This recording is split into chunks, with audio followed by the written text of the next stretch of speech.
오늘 이 본문의 제목을 이렇게 제가 스스로 정해봤습니다. 저에게 생명이 있다라는 제목으로 말씀을 잠깐 나누겠습니다. 오늘 본문에 등장하는 유두고라는 청년이 등장합니다. 여러분, 유두고 하면 어떤 이미지가 떠오르나요? 저 어렸을 때부터 이거 설교를 많이 들어가지고요. 유두고 하면 설교 듣다가 졸다가 떨어져서 죽은 사람. 그런데 살아났다는 얘기는 기억이 안 나요. 가지고 이 본문은 보통 예배 시간에 졸지 말라고 권면하기 딱 좋은 본문입니다. 왜 이렇게 예배 시간에 잠이 오고 그러는데 예배 시간에 졸다가 죽을 수도 있습니다. 라고 거의 반협박으로 설교하기 딱 쉬운데요. 오늘 교재에 보시면 이렇게 생각하는 생각을 신학적인 교리가 아니라 이걸 정서적인 교리라고 말을 하고 있습니다. 그냥 우리가 이걸 우리의 삶에 맞게, 내 정서에 맞게, 우리 문화에 맞게 바꾸어서 해석을 하는 거죠. 그런데 오늘 본문이 정말로 설교 시간에 졸면 죽을 수도 있다, 이런 말을 하려고 사도 바울이 이런 내용을 적지는 분명히 않았을 것입니다. 그래서 오늘 졸지 말자라는 주제로 하지 않고, 제가 어저께 검색을 싹 해보니까 요즘도 대부분의 설교가 졸면 안 됩니다. 졸더라도 교회 와서 졸아야 됩니다. 졸지 않기 위해서는 앞자리에 앉아야 됩니다. 이 본문을 가지고 제가 검색을 해보니까 그런 종류로 설교를 요즘도 많이 하고 있더라고요. 그런데 사실은 이건 정서적으로는 그럴 수도 있겠지만 사실은 본문의 내용은 그런 내용이 아닙니다. 그래서 오늘 교재에는 7절부터 본문을 선택되어 있는데 한 절 더 6절부터 본문을 선택한 것은 왜 사도 바울이 이 드로아라는 지역에 왔었고 어떻게 왔는지, 어떤 과정을 통해 왔는지를 한 절 간략하게 소개하고 있어서 그 절부터 보게 됐습니다. 오늘 제가 이 본문을 통해서 가장 먼저 주목한 것은 배를 타고 드로아 지방에 온 건데요. 이게 사도 바울이 2차 전도 여행 때 그 마게도냐를 갔다가 거기다 구제헌금을 전해주고 돌아오는 길이었습니다. 근데 이 마게도냐를 향해 갈 때도 드로아를 거쳐서 갔거든요. 그런데 갈 때하고 지금 올 때하고 다른 점이 있습니다. 그것은 여기 이제 6절에 기록을 하고 있는데 닷새 동안에 걸쳐서 이 길이 백길이 닷새가 걸렸다는 것이 기록이 남아 있는데요. 사도행전 16장 11절에 보면 그 마게도냐로 갈 때는 백길로 이틀이었다고 기록을 하고 있습니다. 근데 돌아올 때는 닷새가 걸렸어요. 그러면은 갈 때는 이틀이 걸리고 올 때는 닷새가 걸렸으면 이것은 무엇을 의미하는 걸까요? 중간에 낚시하고 놀았을까요? 우리가 생각할 때는 이게 왜 그랬을까 도무지 이걸 원인을 찾아낼 수 없습니다. 그런데 그 당시 사람들에게는 이것이 당연히 그럴 수도 있다라는 걸로 받아들였다는 거예요. 왜 그러냐면 지금은 이게 동력을 가지고 배가 움직이지만 이때는 바람이나 스스로 노를 져서 가야 되는데 풍랑을 만나면 하루길도 열흘에 가기도 하고 죽을 고비를 넘기고 온 거예요. 그러니까 이 닷새 동안에 걸쳐서 왔다가 잠시 쉬었다 가는 것이 아니라 일주일을 머무를 수 있었던 것은 그만큼 몸이 죽을 고비를 넘겨서 회복하는데 7일이라는 시간이 또 걸렸다는 것을 6절에 기록을 해주고 있는 것입니다. 오늘 복음을 전하는 사도 바울의 일행이 헌금을 전달하고 말씀을 전하는 사역을 해가는 데 있어서 배를 탔는데 그 배가 풍랑을 만났고 그 풍랑 속에서 죽을 뻔한 위기를 한번 겪고 이 드로아 지역에 들어왔던 것을 암시하고 있는 것입니다. 그런데 오늘 이 드로아 지역에 오늘 7절에 보면 그 주간의 첫날에 말씀을 전했다고 그러는데 이 그 주간의 첫날이라는 것은 도착하자마자가 아니라 떠나기 바로 직전, 지금 우리로 말하면 지금 주일날을 암시하고 있는 것입니다. 말하고 있는 것처럼 이 집회가 끝나고 나면 그 다음 날 베드로는 다음 행선지로 떠나는 날, 마지막 날이었습니다. 이제 몸을 추스리고 마지막 힘을 다해서 사도 바울이 저녁에 사람들을 모아놓고 말씀 집회를 열었던 것입니다. 이것을 단순히 설교하는 자리로 하지 않고 7절에 보면 강론하였다고 했는데요. 이 강론한다고 하는 것은 이렇게 저처럼 일방적으로 예배 시간에 말씀을 선언하고 선포하는 자리가 아니라 서로 1차적으로 말씀을 선언을 하고 앉아있는 회중들과 함께 토론하는 자리도 되기도 합니다. 그래서 궁금한 점을 묻고 또 답을 하고 이렇게 하는 형태가 이 강론하는 그 예배의 형태라고 할 수 있습니다. 그러다 보니까 일방적으로 설교하면 여러분도 그 부흥회 같은 거 예전에 해보시면 알지만 한 2시간, 3시간 넘어가면 아무리 좋은 말씀도 힘들어집니다.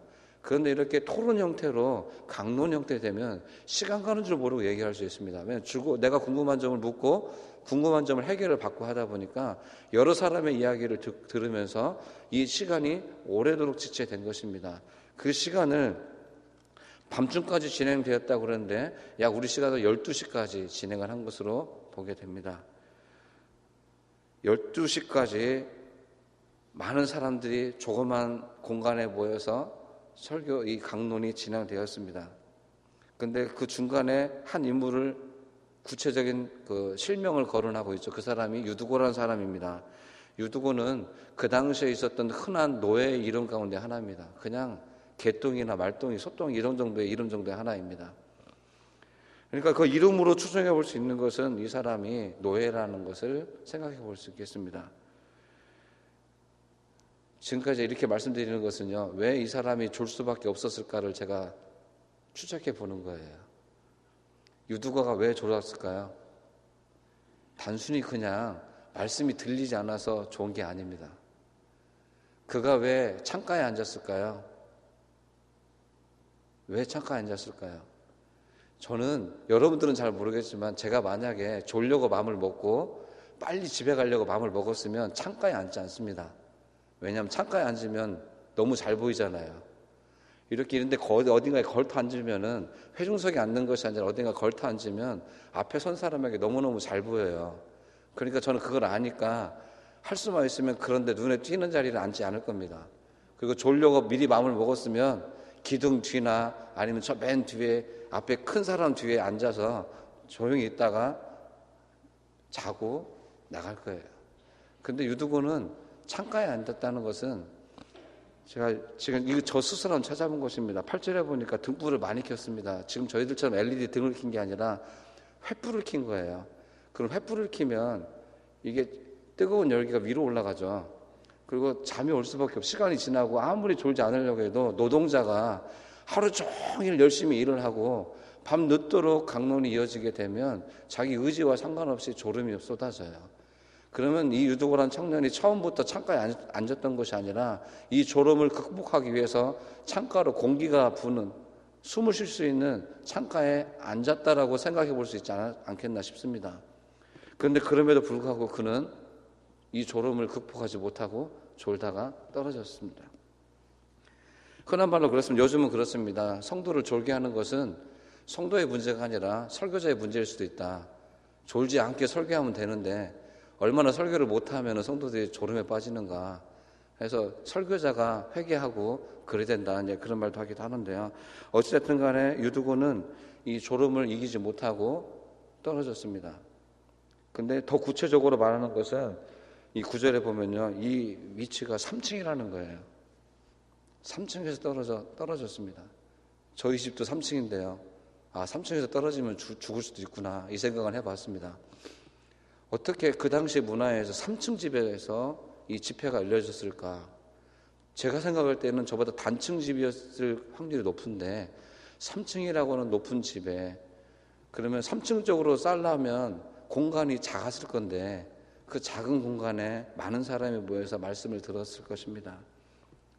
그런데 이 은혜로운 강론, 말씀 전환 현장에 사람이 죽었다.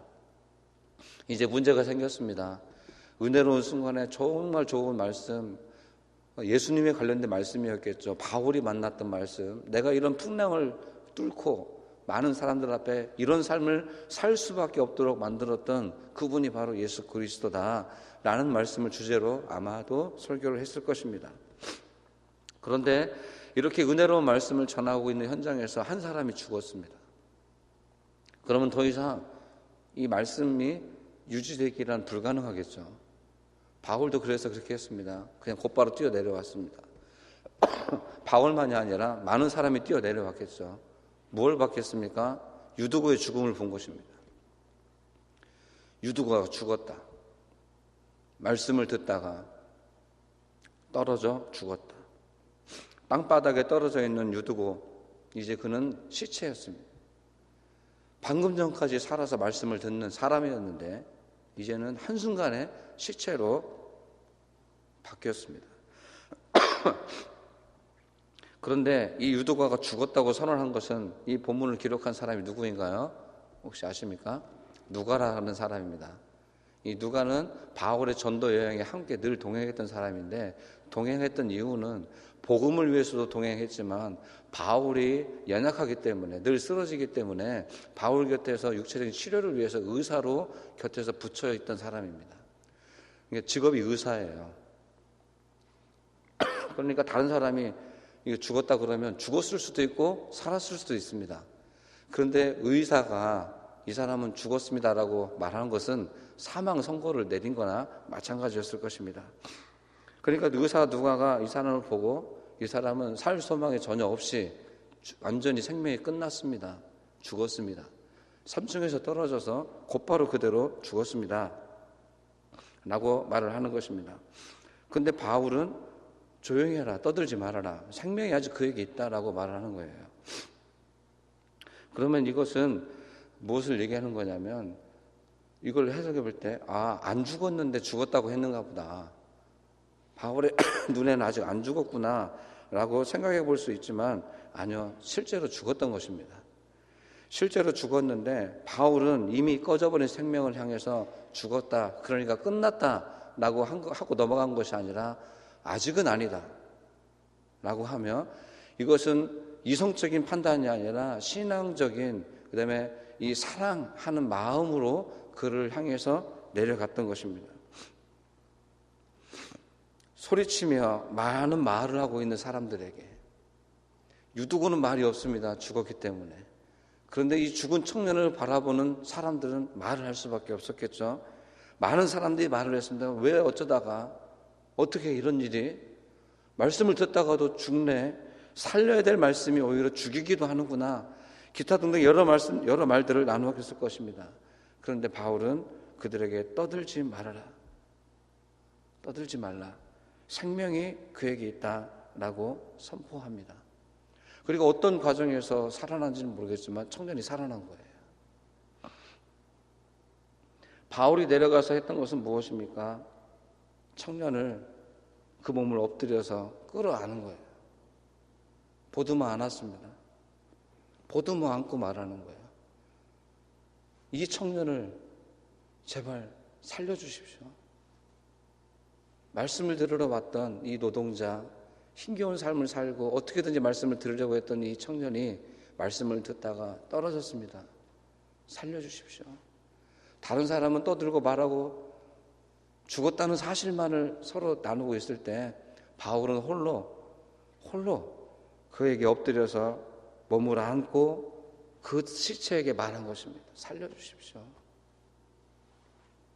아직 그에게는 생명이 있다. 의사는 죽었다고 선언을 했지만 아직 그에게는 생명이 있다. 아직 소망은 끝나지 않았다. 이렇게 바울은 선포했던 것입니다. 무엇이 이 청년을 살렸을까? 예수님의 능력이라고 말할 수도 있겠지만, 먼저 기초적인 것은 바울의 사랑 아니겠습니까? 끝났다라고 생각하는 그 사람을 향해서 아직 이건 끝난 것이 아니다, 주님이 끝났다고 할 때까지는 아직 끝난 것이 아니다 라고 하며 엎드려서 그 영혼을 끌어안았을 때 그 영혼에게 생명이 돌아왔습니다. 이것이야말로 우리가 신앙적으로 받아야 될 내용이지 않겠나 싶습니다. 이것은 안 되는 것이다, 이건 끝났다 라고 끝내버리는 것이 아니라, 오늘 바울처럼 아직 그에게는 생명이 있다, 아직 끝나지 않았다 라고 이 신앙적으로 이 부분을 붙들고 우리가 그 영혼을 위해서, 살아날 것을 위해서 간절히 기도하는 것입니다. 결과적으로 오늘 은혜가 이 현장에 있는 사람들에게 임했습니다. 이건 예고된, 준비된 사건이 아닙니다. 갑작스럽게 오늘 바울이 이곳에 와서 머물고 말씀 집회를 하는 과정도 우연히 그냥 일어난 것이 사실은 아니었습니다. 근데 만약에 예를 들어서 바울이 풍랑을 만나지 않았으면 오늘 이 집회는 자체는 열리지도 않았습니다. 그런데 하나님께서 바울에게 만난 이 고난, 죽을 고비, 일주일의 쉼, 그것이 오늘 이 집회를 열게 했고요. 이 열정적인 집회 속에서 한 청년이 와서 어디선가 이 복음을 듣고 싶어서 지금까지 삶을 뒤집어 엎을 만한 정말 인생의 주인이 그분이라고 하는데 그분이 누구인가, 그분에 대한 궁금증을 해결하기 위해서 이 말씀 자리에 왔는데 그 청년이 죽었던 것도 우연이 아니었습니다. 그런데 오늘 그 청년을 보고 바울이 말씀을 전하는 그 복음 전하는 사람이 끝나지 않았음을 선언하며 그를 끌어안았을 때 오늘 놀라운 은혜의 역사가 일어날 수 있었던 것입니다. 오늘 우리 모든 것들을 당연하게 받아들이는 것이 아니라 어떤 의미를 부여하는 것이 중요합니다. 오늘 이것은 이렇게 했으니까 당연히 이렇게 된 거야.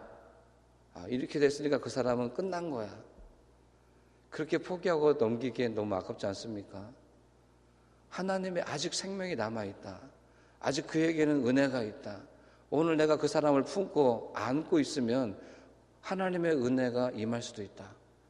이런 마음으로 간절히 붙잡고 기도하고 간청하는 그런 모습들이 우리 안에 있을 수 있으면 좋겠습니다.